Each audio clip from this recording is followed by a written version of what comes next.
చెడు గుణాలతో, చెడు లక్షణాలతో, చెడు బుద్ధులతో వీటితో మనం నింపబడితే ఆటోమేటిక్ గా నోరు తెరిచినామనుకో అదే వస్తుంది. ఇప్పుడు చెత్తబుట్టుందండి, ఈ చెత్తబుట్టలో కుళ్ళిపోయినాయి, పాడైపోయినాయి, కరిగి మాలినాయి అన్నీ తీసుకొని చెత్తబుట్టలు. మంచి ఏం చేస్తారా? చెత్తబుట్టలు ఏం వేసుకుంటారు? మనకి ఇంట్లో పనికిరాని తీసుకుని పడేయకే వస్తారు.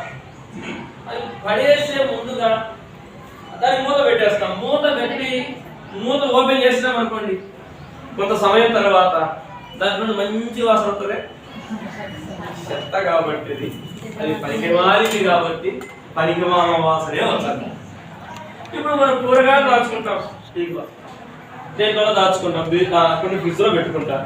ఫ్రిడ్జ్ ఓపెన్ చేస్తాం, ఏ వాసన వస్తుంది? పనికిమాల వాసన ఏం రాదు.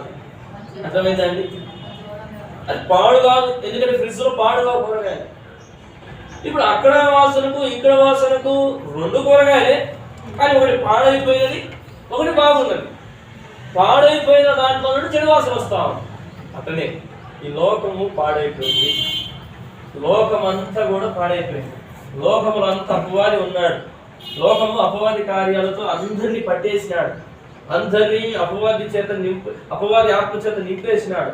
అందరూ దురాత్మ శక్తులతో పీడించబడుతున్నారు, అందరూ శాతపడి శక్తుల చేత పీడించబడుతున్నారు. అందరూ కూడా లోకాశలో పడిపోయినారు, శరీరాశలో పడిపోయినారు, నేత్రాశలో పడిపోయినారు.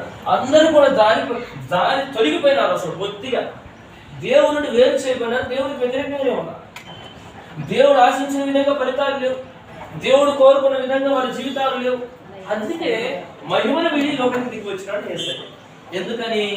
ఈ కుళ్ళిపోయిన, ఈ పాడైపోయిన, ఈ కంపు కొడుతున్న వీరి దేహాలలో దేవుడు తన రక్తంతో కడిగి మళ్ళా శుభ్రపరిచి వాళ్ళని మళ్ళా నీతిమంతులుగా, పరిశుద్ధులుగా ఆయన మార్చడానికి.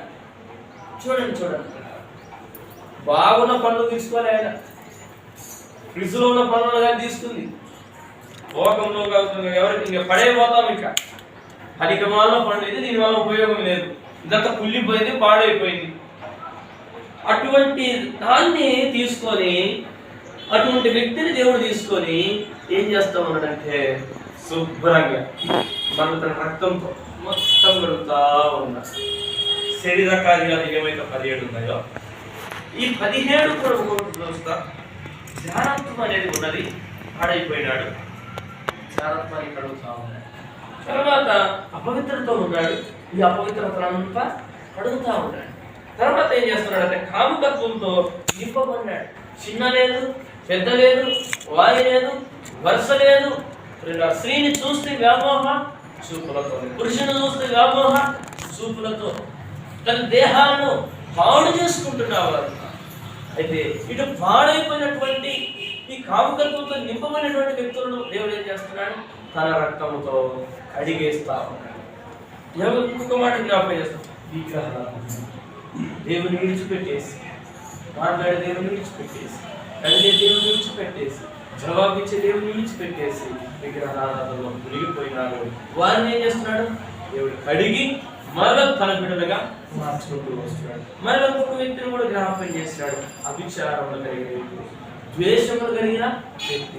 చూడండి పిల్లరా, తన తమ్ముడి మీద ద్వేషంతో ఏం చేసినాడు? తమ్ముడిని చంపేసినాడు. నరహంతకులను కూడా దేవుడు ఏం చేస్తున్నాడు? మరలా మారుస్తానికి లోకానికి వచ్చాడు. ఇంకొక వ్యక్తి చూస్తాం, కలహములు ప్రియుడు ఏం చేస్తాడంటే ఇక్కడ ఒక మాట చెప్తాడు, అక్కడ ఒక మాట చెప్తాడు. కలహ ప్రియుడు అంటే ఇక్కడ ఒక మాట చెప్తాడు, చెప్పినట్టే ఉంటాడు, కానీ ఒక మాట ఒకటి ఎగస్ చేస్తాడు. ఎక్కడ ఒక మాట చెప్పినట్టు ఇక్కడ ఒక మాట ఎగస్ చేస్తాడు. మా కోతులు కథలు ఉంటుంది, ఇక్కడ తూకం పట్టుకొని ఉంటే మరి ఇద్దరు పంచుకుంటా ఉంటారు. ఎప్పుడైతే పంచుకుంటా అంటే కోతి వచ్చి నేను పంచుతాను, దగ్గర పట్టుకొని ఉంటే ఇటువంటి రొట్టె ముక్క కొంచెం ఎగస్ట్రా ఉంటుంది, దాన్ని దుంచి తింటాం. ఇటువల్ల కొంచెం ఎక్కువ దీని గురించి అంటే ఆటోమేటిక్ ఏం చేస్తుంది? ఇటువల్ల తిని అటువల్ల తిని, ఇటువల్ల తిని అటువల్ల తిని, వీళ్ళిద్దరు అలానే చూస్తా ఉన్నారు. మాకు ఇస్తారేమో ఇస్తారే, ఇక చివరికి మిగతానే ఒకమొహాల వాళ్ళు చూసుకుంటున్నారు. కారణం భార్య భర్తల మధ్య కలహాలు ఏదైనా ఉంటే కుటుంబ కలహాలు కుటుంబం కూర్చొని చూసుకోవాలి, ప్రార్థన చేస్తారు. మరొక వ్యక్తికి అవకాశం ఇచ్చినాక ఏం చేస్తాడంటే ఇటొక మాటేసి ఏం చేస్తాడు. కాబట్టి కలహ ప్రియుడు, ఇది శరీర కార్యం ఒక భాగం. కాబట్టి ఇటువంటి చేత ఎవరైతే నింపబడినారో, ఈ కుటుంబానికి వెళ్ళి ఆ కుటుంబానికి వెళ్ళి ఇక్కడ ఒక మాట అక్కడ ఒక మాట చెప్పే వ్యక్తికి ఉన్నానేమో, అయితే నిన్ను పరిశుద్ధపరచడానికి యేసయ్య వచ్చాడు. ఇంకొక మన వ్యక్తిని జ్ఞాపకం చేసిన అదే మన కలహ ప్రియుడు, తర్వాత మత్సరంతో కూడినటువంటి వాళ్ళ జీవితంలో ఇప్పుడు ఎంత బయటపడదని తెల్లగా తెల్ల వస్త్రం వేసిన ఒకసారి ఒక మచ్చ పడింది అనుకోండి, మచ్చ పడుతుంది అంటే ఏదన్నా మట్టిలో ఏదన్నా పడింది అనుకోండి, అంత వస్త్రం అంతా తెల్లగా ఉన్నా ఎక్కడైతే నల్లగా ఉంది ప్రజలందరూ చూసేది ఏమైనా చూస్తారంటే ఆ మచ్చనే చూస్తారు. ఇంకా ఇంత శరీరం అంతా వస్త్రం తెల్లగా ఉన్నాయి కదా, అంత తెల్లని వస్త్రం వేసినవి బాగున్నాయి అన్నారు, కానీ ఆ మచ్చనే చూస్తా ఉంటారు. మచ్చని ఎక్కువగా కనపడతా. నీ జీవితంలో మచ్చలు ఉంటే, పాపం అనే మచ్చలు ఉంటే, శాపగ్రస్తమైన మచ్చలు ఏదైనా ఉంటే, దేవుడికి తెలిసి తెలియక ఏమైనా దూరం అయిపోయిన అనుభవం ఉంటే, ఆ మచ్చలన్నీ కూడా దేవుడు కొట్టేయడానికి వచ్చింది. అలా రక్తంలో ద్వారా నిన్ను పరిశుద్ధపరచడానికి వచ్చింది. ఇంకొక మాట కూడా అక్కడ జ్ఞాపకం చేస్తారు పిల్లలు, క్రోధం. ఒక్కొక్కరు చూస్తే క్రోధం అసలు ఓరవలేరండి. వాళ్ళు నాశనం అయిపోయి రాజకీయాలు క్రోధం ఎప్పుడు అసలు నిద్ర కూడా రాలని వాళ్ళకు, అన్నం కూడా తినబుద్ధి కాదు. ఒకళ్ళు ఎవరైనా బాగుపడుతున్నారనుకోండి, ఎంత క్రోధంతో ఏ విధం చేతనో వాళ్ళు పతనానికి వాళ్ళు పక్కన నాశనం అయిపోయి అప్పుడు సంతోషపడుతుంది. వాళ్ళకి శవదాలు ఎట్టుంటుందంటే ఇంకా ఎంత ఆనందం ఉంటుంది. ఇంకా ఆ మాట వింటే చాలు, ఇక వాళ్ళ నోటి ఉద్యోగం వచ్చిందంట, బాగుపడినాడంట, బాగా ఉన్నతమైన స్థానం ఎక్కిపోయినాడు కదా, బాగా ఉంటుంది. ఈ సంవత్సరం బాగా పంట పండిందంట, బాగా వచ్చిందంట.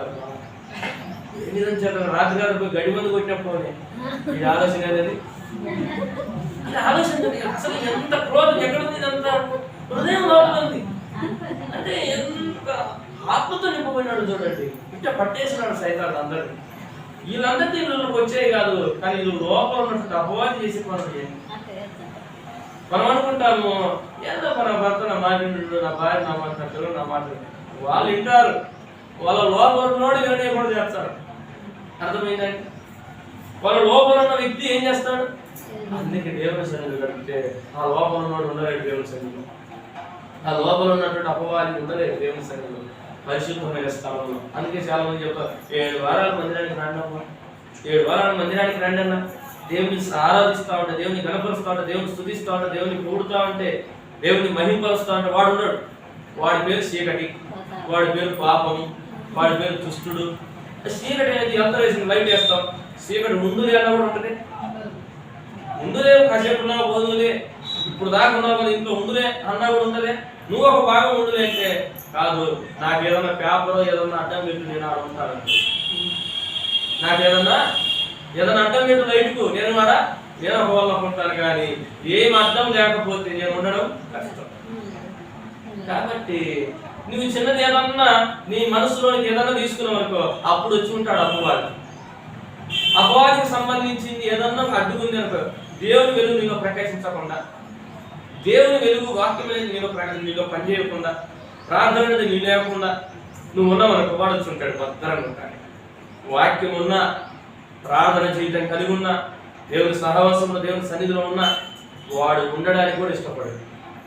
కాబట్టి ఇప్పుడు నేను ఎందుకు ఈ మాట జ్ఞాపకం చేస్తున్నానంటే, మనము ఈ నూతన సంవత్సరంలో ఆత్మ ఫలముల చేత నింపబడాలని దేవుడు కోరినాడు. ఎన్ని ఆత్మ ఫలములు? 9. ఈ 9 ఈ చెట్టులో చూడాలని దేవుడు కోరుతున్నాడు. ఈ చెట్టు దేనికి సాదృశ్యంగా ఉందంటే మన జీవితానికి సాదృశ్యం కావాలి. మన జీవితంలో ఈ 9 ఫలములు ఉండాలి. ఈ 9 ఫలములు లేకపోతే మనం ఎంత ప్రయాసపడినా ఆ ప్రయాసకి మంచి ఫలితాన్ని మనము చూడలేము. ప్రయాసపడతాం కానీ ఇప్పుడు ప్రయాసపడుతుంటారు, మొక్కలు నాటుతారు పొలంలో, ఎంతో పొలంలో అన్ని చేస్తూ ఉంటారు.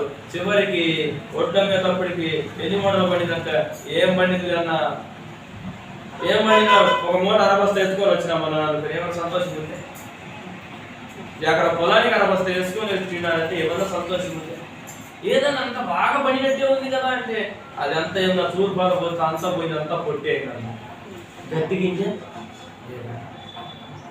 గట్టి గింజలేదు, ఎంత బాధ అనిపిస్తుంది. ఎకర పొలాన్ని ఏంది అరబస్త కాయడం ఏంటి, మరి ఇంత పంటలా కనపడింది, మళ్ళా ఇంత గుడ్రులాగా వచ్చినట్టు ఉన్నాయని వచ్చి చూస్తే అంత ఏమైంది గట్టి గింజ. పొట్టు ఏమవుతుందంటే అలా చూస్తాం. కీర్తన గ్రంథం 1వ అధ్యాయం, దుష్టుడు గాలి చెదరగొట్టు పొట్టు వలె ఉంటాడు. ఆ మాట చదవండి పిల్లరా. కీర్తన గ్రంథం 1వ అధ్యాయం. దుష్టుడు ఆలోచన చెప్పిన నడవక, పాపుల మార్పు నిలవక, అపహాస్యులు కూర్చొని చోటు కూర్చుండక, యెహోవా ధర్మశాస్త్రం నందు ఆనందించుకుని జీవరాత్రులు దాన్ని ధ్యానించేవాడు ధన్యుడు. అతడు నీటి కాలువల ఏదను నాటబడినదై ఆకు వాడక తన కాలమందు ఫలమిచ్చి చెట్టు వలెనే అతడు చేయనంతయు సఫలమగును. దుష్టుడు అలాగన ఉండక గాలి చెదరగొట్టు పొట్టు వలె ఉంటుంది. గాలి చెదరగొట్టు పొట్టు వలె ఉంటుంది. గాలి చెదరగొట్టు పొట్టు, గాలి వచ్చింది పొట్టు తూర్పాలు వస్తా ఉంటారు, పొట్టు ఉంటుంది, పొట్టు అంతా పోతుంది, గట్టి గింజలు మాత్రం నిలబడి. ప్రభు రాకడ కూడా రాలేన్నాడు ఆయన సిద్ధంగా. ప్రభు వచ్చినప్పుడు నేను కూడా ప్రార్థనలో కూర్చున్నానన్నా, నేను కూడా నీళ్ళలో ముందుకు వచ్చినానన్నా, నేను కూడా శరీరంలో పాలు పంపుడు పొందినాను, నేను దేవుని బిడ్డని నేను చెప్తావు. నేను దేవుని బిడ్డనే, నేను దేవుని కోసం బ్రతుకుతున్నాను, నీతిగా బ్రతుకుతున్నాను, పరిశుద్ధంగా బ్రతుకుతున్నాను, యథార్థంగా బ్రతుకుతున్నాను. ఈ చెట్టు కన్నా 9 ఫలాలు ఉన్నాయో కూడా నాకు 9 కన్నా 16 ఫలాలు ఉన్నాయని వచ్చేమో డబల్. కానీ ఎన్ని ఫలములు ఉన్నా ఆయన వచ్చాడు లెక్కపోదు. ఎన్ని ఫలములు కాసినవా లేదా, విడిచిపెట్టాల్సిన విడిచిపెట్టినవా లేదా, వదిలిపెట్టాల్సిన వదిలిపెట్టినవా లేదా ఆయన చూస్తారు. ఆయన చూసి ఆ రోజు తూర్పాలు పోతారు. శాత నా చేతులు ఉన్నది అంటాడు మత్తయి సువార్తలో. శాత నా చేతులు ఉంది. ఆ మాట చదువుతాం బిడ్డరా, ఆ మాట చదువుతాం. మత్తయి సువార్త దేవుడు మాట్లాడినటువంటి మాట మనం చదువుకుంటున్నాం. 12వ వాక్యం, 3వ అధ్యాయం 12వ వాక్యం. మత్తయి సువార్త 3వ అధ్యాయం 12వ వాక్యం. ఆయన చేత ఆయన చేతిలో, శాత ఎవరి చేతులు ఉందంట? ఆయన దేవుడు, ఆయన దేవుని చేతిలో శాత ఉంది. దేవుని చేతిలో శాత ఉంటే ఇప్పుడు ఏం చేస్తున్నాడు చూడండి.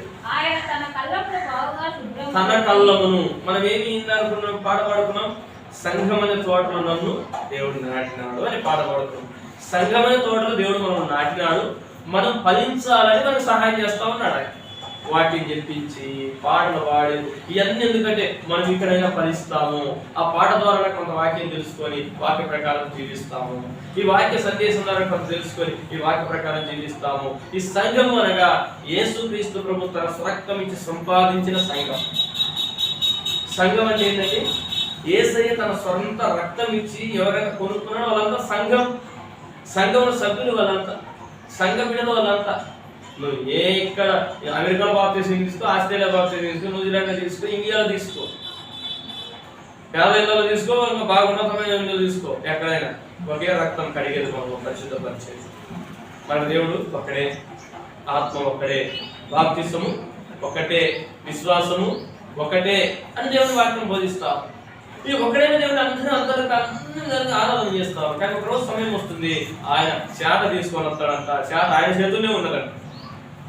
శాత ఆయన చేతులు ఉంది. ఆయన తన కళ్ళును బాగుగా శుభ్రపరిచి, మనం ఒకవేళ జాలి వేసో అయ్యో ఇన్ని పొట్టుపోతున్నాయి, పొట్టులలో కూడా కొన్ని మెరికలు అని ఉంటాయి. మెరికలు అంటే ఇక్కడేమో మెరికలు అంటే కొంచెం సగమైన పనికి వస్తాయి. అంటే ఇతర మొత్తం పనికి రాదు కదా, సగం పనికి వస్తాయి. అదే ఈ గట్టి గింజలు కొన్ని మెరికలు కూడా తీసుకెళ్తాం పక్కకు, అవి దేనికోదానికి పనికి వస్తాయి అని. కానీ దేవుడు ఎట్లా ఇక్కడ మనం కొంచెం జాలితోనో కొంచెం దయతోనో కొంచెం దాన్ని కూడా చేసుకుని దాన్ని మనం ఇసిరి దంచి ఏదో కూడా చేసి ఏదో కూడా ఉపయోగించుకుంటాం. కానీ మన ప్రభు పరిశుద్ధుడు, పాపం లేని వాడు, తన పరిశుద్ధత కలిగిన దేవుడు, ఆయన పరిపూర్ణమైన వాడు. తన పిల్లలు కూడా అలా ఉండాలని కోరిక, తన పిల్లలు కూడా అలా ఉండాలని దేవుడు కోరినాడు. ఏం కాదు, దేవుడు కొంచెం తక్కువే కదంటే, తక్కువ ఉన్నా పొట్టులా ఉన్నా దేవుడు తీసుకుంటాడా? ఎందుకే జ్ఞాపకం చేస్తాం, శ్రేష్టమైన వ్యక్తులుగా మనం జీవిస్తూ శ్రేష్టమైనది దేవుడికి ఇవ్వాలి. శ్రేష్టమైనది ఏంటి? మన దేహం, మన హృదయమే. మన హృదయమే దేవునికి ఇవ్వవలసింది. మన నుండి కోరేది ఏంటి అంటే, మన హృదయంలో దేవుడు ఉండడానికి ఇష్టపడినాడు, మన హృదయం ఆయనకి ఇస్తే చాలంతే. అక్కడ రాయబడినటువంటి మాట చదువుతాం, 3వ అధ్యాయం 12వ వాక్యంలో, తన కళ్ళను బాగుగా శుభ్రం చేసి గోధుమలను పొట్టులో పోసి ఆరిన అగ్నితో పొట్టును ఏం చేస్తారంట? పొట్టును కాల్చివేయడానికి పెట్టేసినాడు. పొట్టును ఒకసారి ముట్టిస్తే చాలు, ఆటోమేటిక్ గా కాలిపోతాయి. ఏముండదు, అగ్ని వేస్తూనే ఉంటాయి, కాలిపోతాయి. ఈ జీవితం కాలిపోయే జీవితం కావాలా? నిలబడే జీవితం కావాలి. గట్టి గింజలా కావాలి. గట్టి గింజలాగా కావాలంటే దేవుడు నీకు గట్టి గింజలాగా మారుస్తాను. కాలిపోయే స్వభావంలో ఉన్నట్టయితే నేను మారుతానయా, మార్పు చెందుతాను, మారు మనసు పొందుతాను, నేను తెలుసుకుంటాను, నీకు బ్రతుకుతాను, నాకు సహాయం చేయాలంటే ఆయన సహాయం చేయడానికి సిద్ధమే ఉన్నాడు. ఆయన సహాయం చేస్తాడు. నువ్వు ఎట్టి ఉపద్రవంలో ఉన్నా, ఎట్టి బాధలో ఉన్నా, ఎట్టి సమస్యలో ఉన్నా, ఎట్టి చిక్కులలో ఉన్నా అన్నిటి నుండి విడిపిస్తాడు, రక్షిస్తాడు, అని కాపాడు. యేసు అంటే అర్థం ఏంటంటే ఆ రక్షకుడు అర్థం. ఏసు అంటే ఆయన మరొక పేరు లేదు. యేసు యేసు యేసు అంటే రక్షించేవాడు. నువ్వు ఎన్నిసార్లు అంటే రక్షించేవాడే ఆయన. దేంట్లో రక్షిస్తాడు? ఎక్కడ నువ్వు ఏ పరిస్థితిలో ఉన్నా, ఏ ఉపద్రవంలో ఉన్నా, ఏ సమస్యలో ఉన్నా అన్నిటి నుండి నేను రక్షించేవాడు. దేవునికి స్తోత్రం చెప్తాము. రక్షించే దేవుని దగ్గరకు వచ్చి ఆయన ఏమంటున్నాడు? మొరపెట్టుము, నీకు నేను ఉత్తరమిస్తాను. మొరపెట్టడం అంటే ప్రార్థన చేయండి. మీరు నాకు ప్రార్థన చేయండి, నేను మిమ్మల్ని విడిపిస్తాను. ఎక్కడ నుండి? ఆ శ్రమలో నుండి విడిపిస్తాను. ఆ ఒక్క మాట చదివి గురించి ప్రయత్నం చేద్దాం. కీర్తన 91వ అధ్యాయం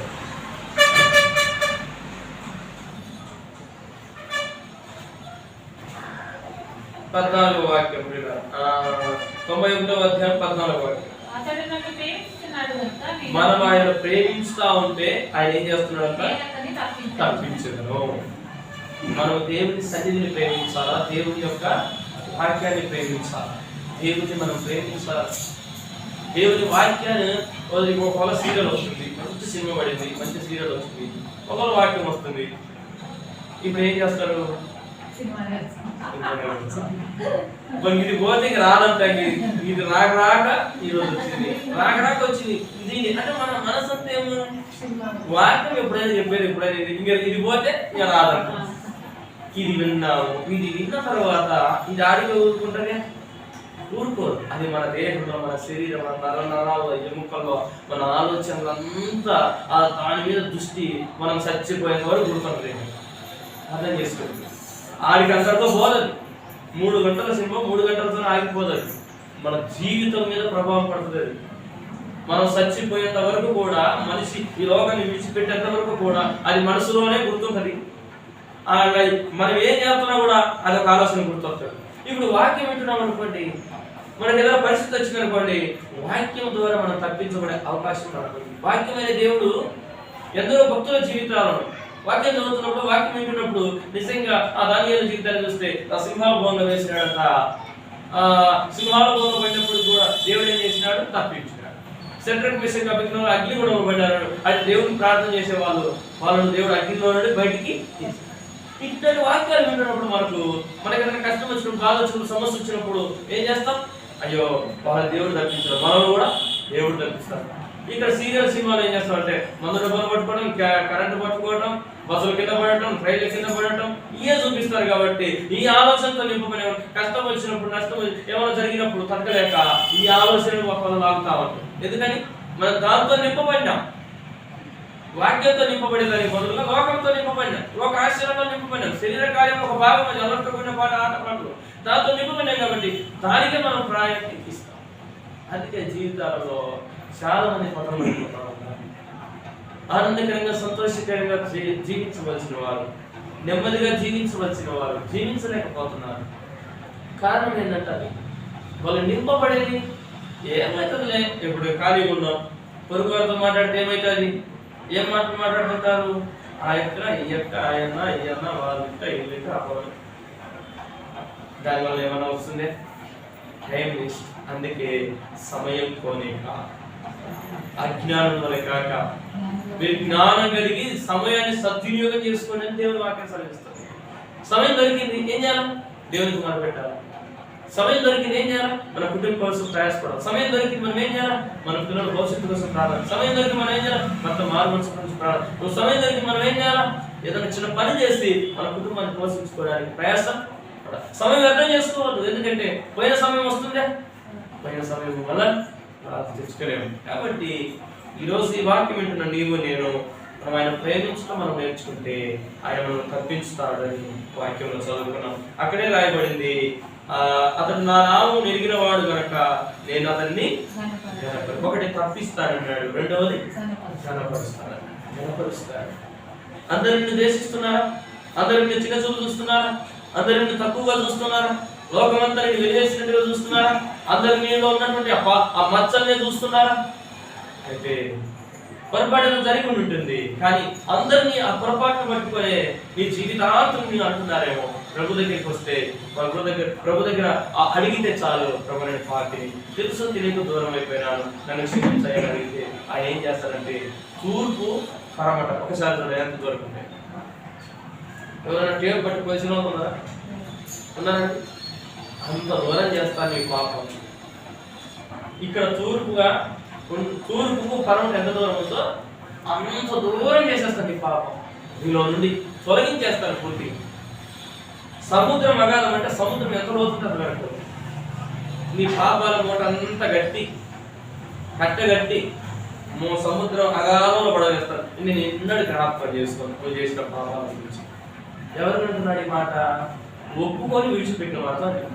నేను ఇక్కడ నుండి చేయనయ్యా, ఇక్కడ నుండి ఆ పాపం జోలికి వెళ్ళనయ్యా, ఇక్కడ నుండి ఆ శరీరాశ నా జీవితంలో ఉండకుండా సహాయం చేయయ్యా, నీ రక్తంతో నన్ను కడుగయ్యా అని ఎవరైతే అడుగుతున్నారో వారందరి పాపాలన్నీ మూట కట్టేసి సముద్ర అగాధం జనంలో పడివేసి వాళ్ళను తన రక్తంతో పరిశుద్ధపరుస్తాం.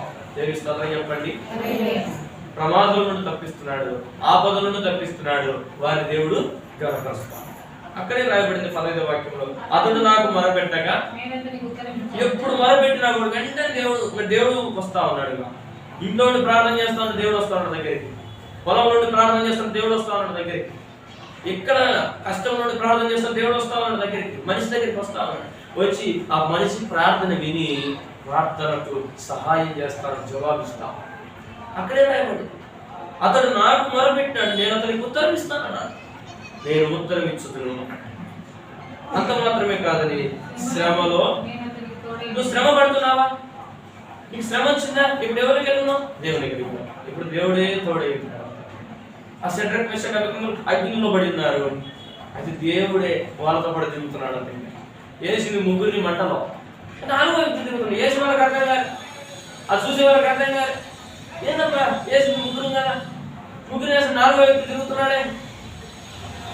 మన పక్షాన మన దేవుడు ఉంటాడు. మనకు అర్థం కాదు, మన జాగ్రత్త మనం చూస్తాం, కానీ మన పక్షాన ఉంటాడు. అపవిత్రాత్మ అంటుంది, నీ పక్కన పెద్ద దూత కనపడుతుంది, నాకు నేను చూడలేకపోతున్నాను. దేవుడికి స్తోత్రం చెప్పండి.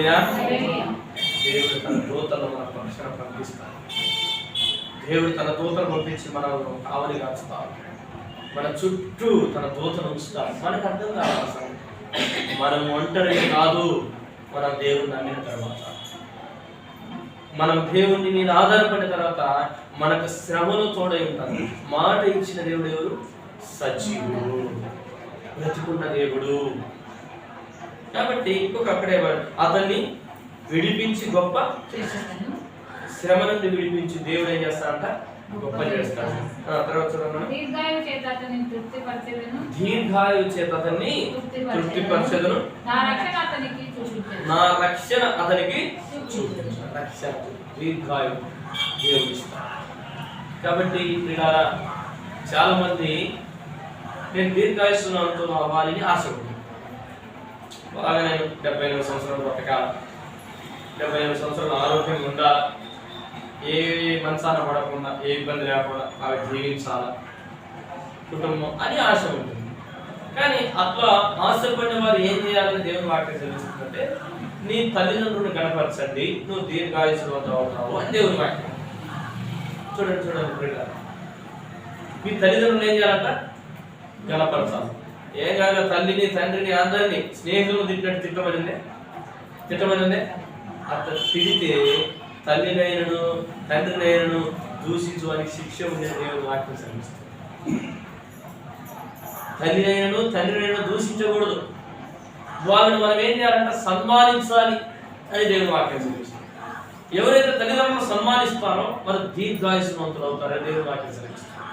కాబట్టి ఇవన్నీ కూడా ఎక్కడ ఉన్నాయంటే ఈ ఆత్మఫలంలోనే ఉన్నాయి. ఒక్క పండు తిన్న తర్వాత అవ్వ తను తిని తన భర్తకి ఇచ్చిన తర్వాత పాపం అందరికి తీసుకొచ్చేసి, ఇప్పుడు మనలో 17 రకాల శరీర కార్యములు దాగి ఉన్నాయి.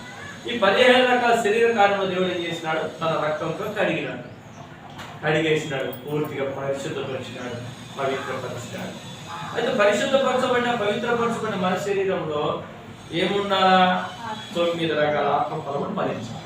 ఈ 17 పోయిన వెంటనే ఆ 9 మనలో ఉండాలి. కొంతమందిలో ఈ 17 పోగొట్టుకోకుండా కొన్ని ఉంటాయి, ఇంకా ఈ 9 కూడా ఉంటాయి. ఈ 9 ఉన్నా కూడా ఈ 9 పెద్దగా ప్రభావం చూపలేదు. ఎందుకని? అవి ఉన్నాయి కాబట్టి ప్రియులారా, ఇతరులో కయ్యిన జీవితంలో ఈ 9 రకాలు ఉన్నాయి. ఈ 9 రకాలు ఉన్నాయి.